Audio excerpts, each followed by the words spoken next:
शब्द 70। जस मास पश की तस मास नर की रुधिर रुधिर सारा जी। पश की मास भखें सब कोई नरह न भखें सियारा जी। ब्रह्म कुलाल मेदनी भैया उपज विनस्कित गैया जी। मांस मछरिया तैपे खैया ज्यों खेतन में बोइया जी। माटी के कर देवी देवा काट काट जीव दैया जी। जो तोहरा है सांचा देवा खेत चरत क्यों न लैया जी। काई कबीर सुनो संतो राम नाम नित लैया जी। जो कुछ कियो जिब्बा के स्वार्थ बदल पराया दैया जी। इस शब्द में सदगुरु ने मांसाहार का निषेध किया। उन्होंने कहा है आदमी पशु का मांस खाता है और मनुष्य की मांस से घृणा करता है, लेकिन जस मास पशु की तस मास नर की रुधिर रुधिर सारा। जैसे पशु का मांस होता है वैसे मनुष्य का मांस होता है। रुधिर और रुधिर भी एक सार होता है। एक सार का मतलब एक समान। मनुष्य का खून पशु का खून दोनों खून तो गंदा है और दोनों के मांस गंदा है। मनुष्य का मांस आदमी नहीं खाता और पशु का मांस खा लेता है। ये कितना नरपिशाच है। पशु की मांस भखें सब कोई नरह न भखें सियारा जी। पशु की मांस सब खाते हैं और नर का मांस सियार भी नहीं खाते हैं। कहा जाता है कि सियार मनुष्य का मांस नहीं खाते। कुछ लोग कहते हैं खाते तो हैं लेकिन चाव से नहीं खाते। खास बात तो यह है कि मनुष्य का मांस खाने सियार को कहां मिले। मनुष्य को या तो जला दिया जाता है या तो गाड़ दिया जाता है इतने गहरे में कि सियार उनको खोद करके खा ही नहीं सकते हैं। मनुष्य का मांस बनता है अन्न फल दूध मेवे घृत इन सब से। और मांसाहारियों के लिए तो मनुष्य का मांस और अच्छा होना चाहिए,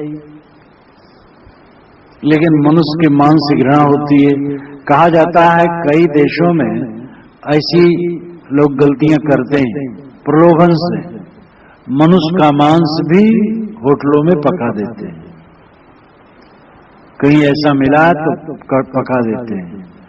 एक तो कहते थे कि अमेरिका इत्यादि में छोटे बच्चे अगर मर गए तो खा लेते हैं, और कहने वाले कहां तक सच थे और कौन खा लेता है, कैसे लोग हैं वो खा लेते हैं, ये प्राय विश्वसनीय नहीं है।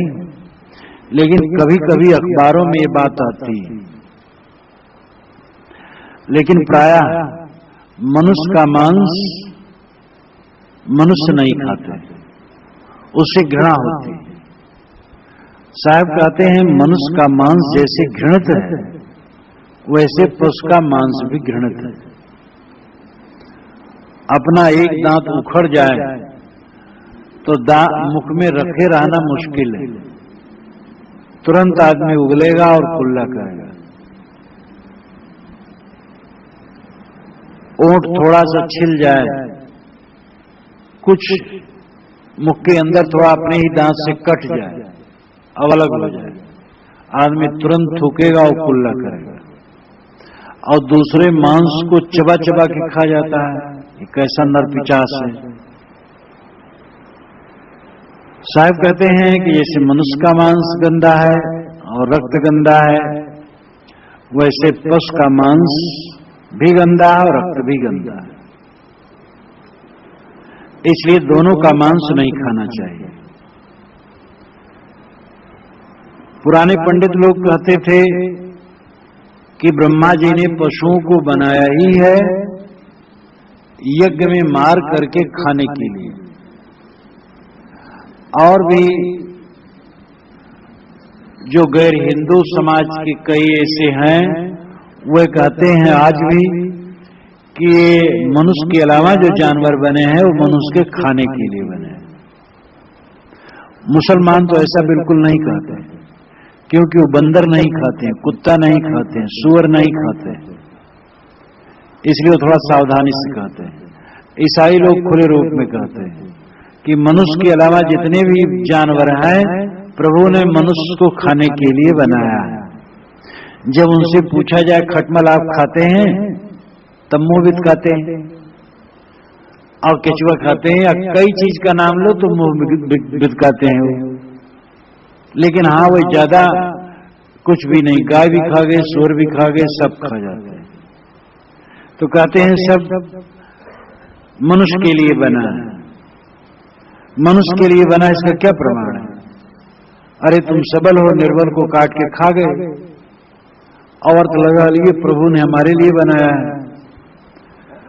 ये प्रभु की सब संतान है, तो संतान को मार करके माँ बाप को कभी प्रसन्न नहीं किया जा सकता है। तो ये कैसे उचित है? जैसे गैर हिंदू आजकल कहते हैं, बहुत पहले हिंदू समाज के पंडित भी ऐसा खुले रूप में कहते थे। जब इनका हिंदू नाम नहीं था तब तो और मांसाहार यज्ञ में पशु को मार करके, मनुस्मृति में लिखा है यज्ञार्थम पशवः सृष्टः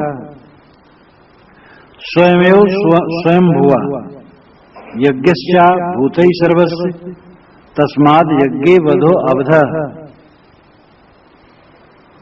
मनुस्मृति के 5वें अध्याय का 39वां श्लोक है। ब्रह्मा जी ने पशुओं की सृष्टि यज्ञ के लिए ही किया,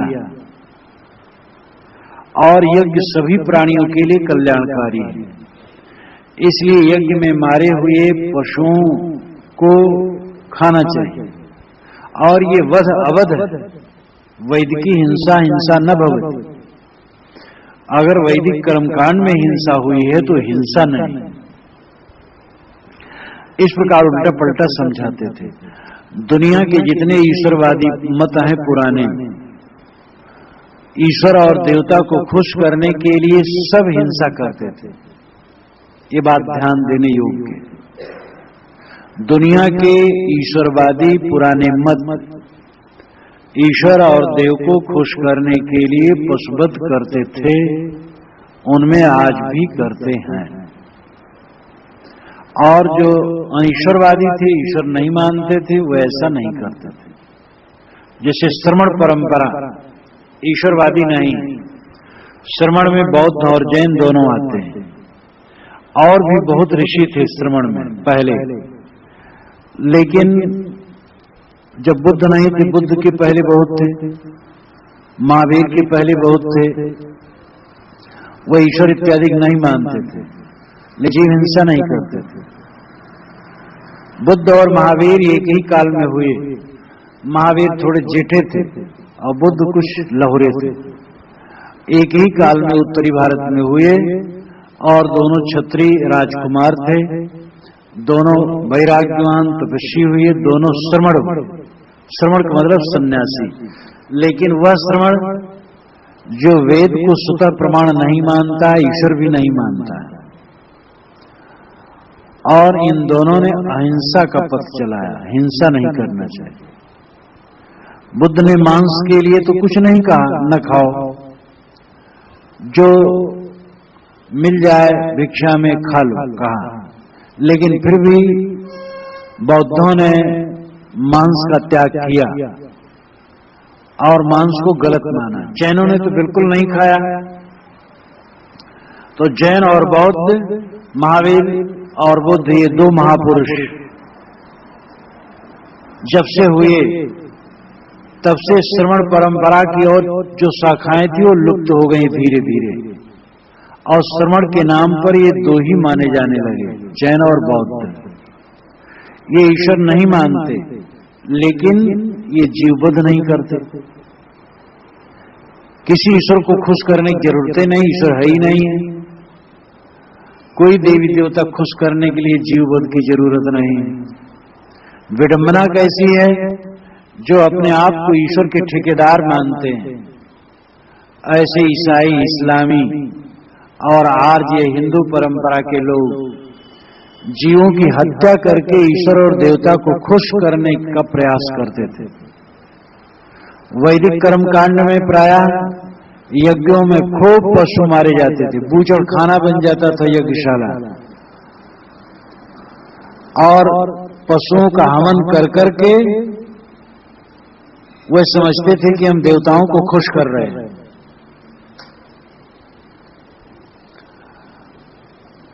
और इस्लामी तो आज भी पशुओं को काट करके ईश्वर को खुश करते हैं।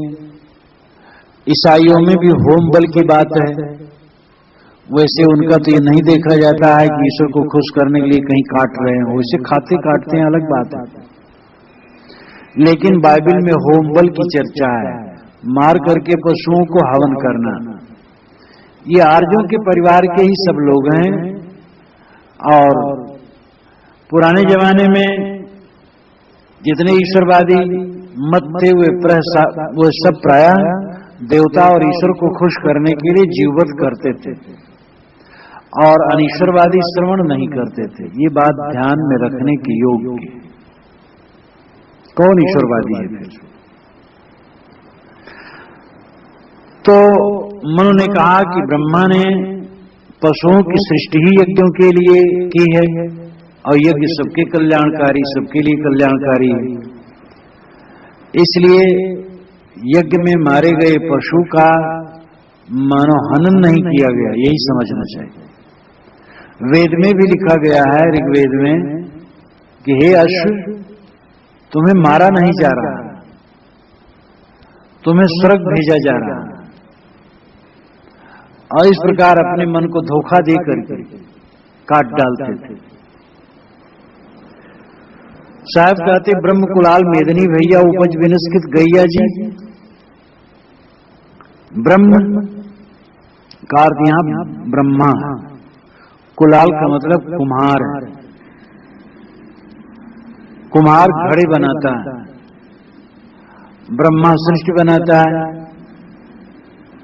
और वो बहुत से पशुओं को इसीलिए बनाता है कि ब्राह्मण लोग उनका वध करके यज्ञ में हवन करें। साहब कहते हैं, ब्रह्म कुलाल मेदनी भैया, भैया नाम भया हुआ, मेदनी जमीन पृथ्वी। ब्रह्मा जैसे बहुत से सृष्टि रचयिता इस संसार में हो गए। कुम्हार, जैसे कुम्हार घड़ा बनाता वैसे वो सृष्टि बनाने वाले। लेकिन उपज विनस्कृत गैया जी, वे भी उपज करके विनस करके कहां गए, कोई जानता है? ब्रह्मा को खोजो, पूरी दुनिया में कहां मिलेंगे। ब्रह्मा को तुम सृष्टि रचयिता मानते हो, उन्होंने पशुओं को बनाया यज्ञ में मारने के लिए, ब्रह्मा ही नहीं रहे। तो साहब तो ऐसे डरने वाले नहीं थे, चाहे जिसकी बात हो गलत है तो गलत कहते थे, और ये उनकी सबसे बड़ी बहादुरी थी। और इसका जोड़ा पूरी दुनिया में सर्वथा कोई नहीं। अपने अपने अंश में सब ने कहा, गलत बातों का खंडन सब ने कुछ न कुछ कहा। गोस्वामी जी ने भी कहा भूत प्रेत के लिए, फिर भूत प्रेत माना भी। यही गड़बड़ी है कि लोग वैसा भी कह देते, वैसा भी कह देते, कुछ ठिकाना नहीं रहता। भूत प्रेत माना भी, और ये भी कहा, जे परिहरि हरि हरि चरण भजहि भूत गण घोर, तिनकी गतिमय देवविद जो जननी मतिमोर। घोर भूत गणों की पूजा करने वाले नरक में जाते हैं। तो थोड़ा मोड़ा तो सब कहे, लेकिन कबीर साहब जितना साफ और सभी बातों में निर्भय होकर के कहना, पूरी दुनिया में कोई जोड़ा नहीं, और इतना साफ कहना। महात्मा बुद्ध ने कहा, महात्मा महावीर ने कहा, लेकिन इतना साफ नहीं कहा, इतना खुल के नहीं कहा। कबीर साहब कहते हैं, तुम ब्रह्मा को सृष्टि रचयिता मानते हो, पशु ही बनाए मारने के लिए। अरे ब्रह्मा ही खुद नहीं रहा, वो मर गया। और तुम अगर किसी को, तुम्हें भी मरना है और अपने कर्मों का फल भोगना, छुट्टी नहीं पा सकते। मांस मछरिया तैपे खैया जो खेतन में बोइया जी। तूने मांस और मछली को खा लिया,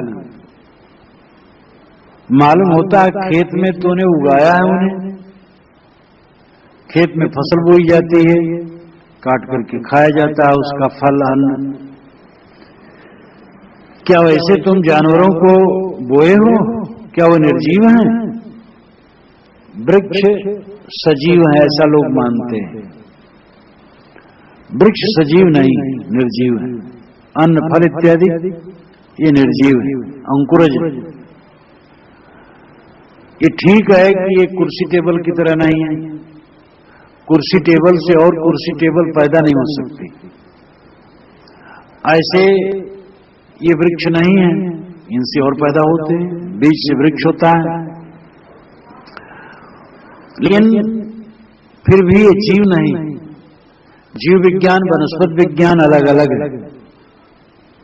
अगर दोनों एक है तो दोनों एक क्यों नहीं कहा गया? और उनमें निश्चित है कि सृष्टि होती, बीज से वृक्ष होते हैं, बीजी असर है, बाल उगते हैं, तो बाल कोई जानदार थोड़े हैं, इसीलिए बाल काटने से कोई दर्द नहीं होता। इसी प्रकार वृक्ष वनस्पति निर्जीव है। जगदीश चंद्र बोस ने भी जब सत्यव्रत सिद्धांतालंकार ने पूछा कि आपने वृक्षों में जीव सिद्ध करके तो ऐसा कर दिया है कि शाकाहार कुछ रह ही नहीं गया है, उन्होंने हंस करके कहा नहीं, ऐसी बात नहीं। वृक्ष वनस्पतियों में लाइफ है लेकिन सोल नहीं, यानी जीवन है लेकिन आत्मा नहीं। तो मतलब है कि उगना, बढ़ना, पुष्ट होना, छीड़ होना, ये सब वृक्ष वनस्पतियों में है, लेकिन उसमें जान नहीं, चेतना नहीं, आत्मा नहीं। जो लोग आत्मा ही मानते हैं उनके लिए तो ये भी कहना है कि एक फल रखा हो, एक मांस का टुकड़ा रखा हो, दोनों बड़ा अंतर है। मांसाहारी आदमी के टेबल पर ही मांस का टुकड़ा रख दे, फल रख दे, वो डांटेगी इसको क्यों यहां ले आए? मांस रख दे, नहीं डांटे। मांस का टुकड़ा रख दे तो डांटेगा।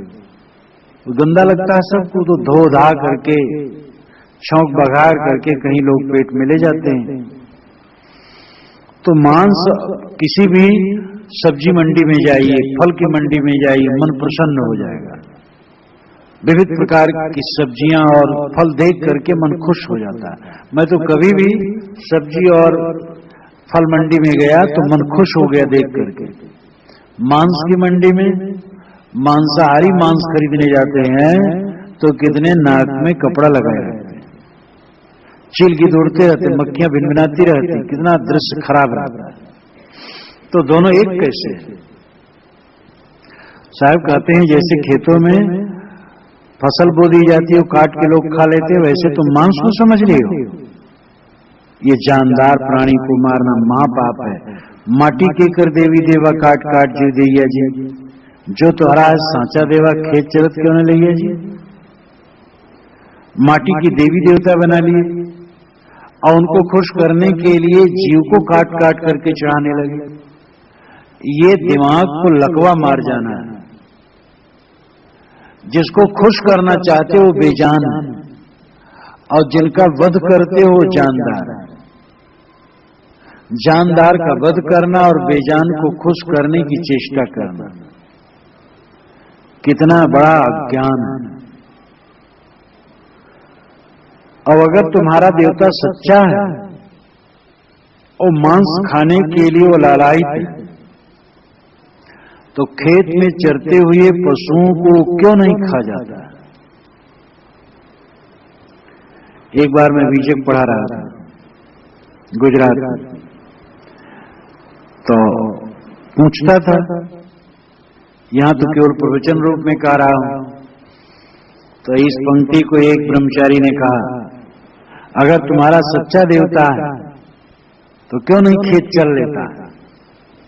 खेत चल क्यों नहीं ले जाइए, क्यों नहीं खेत चल लेता है? तो बड़ी हंसी हुई। तो बताया गया भाई खेत नहीं चलने की बात है मांस क्यों नहीं, पशु को क्यों नहीं खा जाता है? मिट्टी के देवी देवता बना लिए, निर्जीव और सजीव प्राणी को काट काट के चढ़ाने लगे। साहब कहते तुम्हारा देवता अगर मांस के लिए लालायित है तो खेत में चरते हुए पशुओं को, खेत नाम मैदान में चरते हुए पशुओं को पकड़ के खा जाए। अब आज तक ऐसा देवता नहीं मिला। स्काई लैब जब गिरने की बात थी तो उड़ीसा में जंगली क्षेत्र में लोग बकरे काट काट के खा रहे थे, रोज खाते थे कि अब खा लो और सब खत्म हो जाने वाला, स्काई लैब गिरेगा, सब चौपट हो जाएगा। तो एक जरा सन के दिमाग का था, एक बकरा लेके आया, जंगल में मंदिर था, पुजारी बंद करके चला गया था, वो बांध दिया और माँ इसको खाओ, माँ इसको खाओ, मुझे आशीर्वाद दो, माँ इसको खाओ, आधी रात तक मनाता रहा। अब माँ क्या खाए, बस सब्बर ले गया था लोग का बड़ा सा, कहा तुम नहीं खाती हो, बात नहीं मानती, बस मारा। तो मूर्ति को टुकड़े टुकड़े कर दिया और जैसा भी बना मैं टूटा, वहीं टट्टी पेशाब कर दिया, वहां बंधनवार जो कुछ लगा तो तोड़ दिया और सो गया। सुबह हुआ, पुजारी आया तो देखा, भयभीत हो गया, बाजार में गया, गांव में बताया, लोग दौड़े दौड़े आए, पकड़े, ले गए कलेक्टर के पास। कलेक्टर ने कहा तुमने ऐसा क्यों किया? कि हमने हमारी माता को मारा। माता को मैंने कहा कि बकरा खा जाओ और मुझे आशीर्वाद दो, आधी रात तक मनाया, वो नहीं माना, नहीं मानी माता, मेरी बात नहीं मानी, इसलिए हमने हमारी माता को मार दिया। कलेक्टर समझ पाया कि ये नशा में है, ने एक पागलपन है। समझाया गांव वालों को, कहा भाई दूसरी मूर्ति बना के बैठाओ, क्या करोगे अब इसको? फिर दूसरी मूर्ति बना के बैठाए। ये देवी देवता अगर खाते पशुओं को तब तो लोग पशु खोलते ना ऐसे, वो भी बचाने की चेष्टा करते, कहीं कोई देवी ने आ जाए इसको खा जाए। लेकिन ये तो आदमी की जीभ लपलपा रही है। ईश्वर को खुश करने के लिए और देवता को खुश करने के लिए मुसलमान ईश्वर को खुश करने के लिए जीव मारते हैं, आज तक नहीं सोच पाती, ये बात गलत है।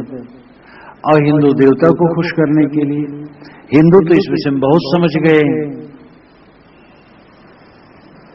काई कबीर सुनो संतो राम नाम नित लिया जी, जो कुछ कियो जिब्बा के स्वार्थ बदला पराया दिया जी।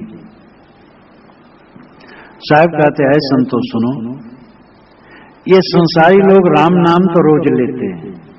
राम नाम का मतलब है कोई शुभ नाम, रहीम का ही सही, रहीम का नाम। कोई काम शुरू करते हैं तो ईश्वर का नाम हिंदू मुसलमान ईसाई सब लेते हैं। बिस्मिल्लाहिर्रहमानिर्रहीम, कोई काम के शुरू में ही बिस्मिल्लाह कहा जाता है। बिस्मिल्लाह का अर्थ ही होता है अल्लाह के नाम से। बी इस्म अल्लाह, बी इस्म अल्लाह, ये तीन पद मिलकर के बिस्मिल्लाह बना है। बा इस्म अल्लाह, बा इस्म अल्लाह, बा सहित इस्म नाम अल्लाह ईश्वर, ईश्वर के नाम के सहित। और ईश्वर कैसे है? रहमान रहीम, महान रहीम, अत्यंत करुणाशील है। जो अत्यंत करुणाशील है उसका नाम लेकर के तब बेरहमी का काम किया जाता है। और किसको खुश करने के लिए? उसी राम वाले ईश्वर को। तो न हिंदू समझते हैं न मुसलमान समझते हैं। समझना चाहिए दोनों को। साहब कहती है राम रहीम तो रात दिन कहते हैं, लेकिन जीव दया नहीं करते। जो कुछ कियो जिब्बा के स्वार्थ बदला पराया दिया जाए। लेकिन साहब कहते हैं जो तुम जीव के स्वार्थ में पढ़ करके जीववध करते हो, पराये का ये बदला देना पड़ेगा, बदला पराया दिया जी। ये विश्वास है कि आदमी दूसरे को मारेगा तो वो उसको मारेगा, ये बदला लेना है। अब वो उसको मारे चाहे न मारे, खास बात है हम गलत काम करेंगे, हमारे मन में संस्कार बनेंगे, उन संस्कारों का फल आना है। कटहल के बीज में कटहल वृक्ष बनाने की शक्ति होती है, और कटहल का बीज मिट्टी में पड़ा और कटहल का वृक्ष बन जाता है, और उसमें से कटहल के फल निकलते हैं। बरगद के दाने में बरगद के वृक्ष बनाने की शक्ति है, और बरगद के वृक्ष में उसके बीज बनाने की शक्ति है। हमारे कर्म संस्कार बीज के अनुसार है, ये हमारे मन में अंकित होते हैं और फल देने में उनकी शक्ति होती है, और जो हम करते हैं उसका फल भोगना पड़ता है। इसलिए कर्म करके उससे छुटकारा हो जाए यह संभव नहीं, इसलिए सभी को सावधान रहना चाहिए और जीव दया करना चाहिए। किसी जीव को मत मारो, न धर्म के नाम पर मारो, न ऐसे मारो, और न मांस कभी खाओ।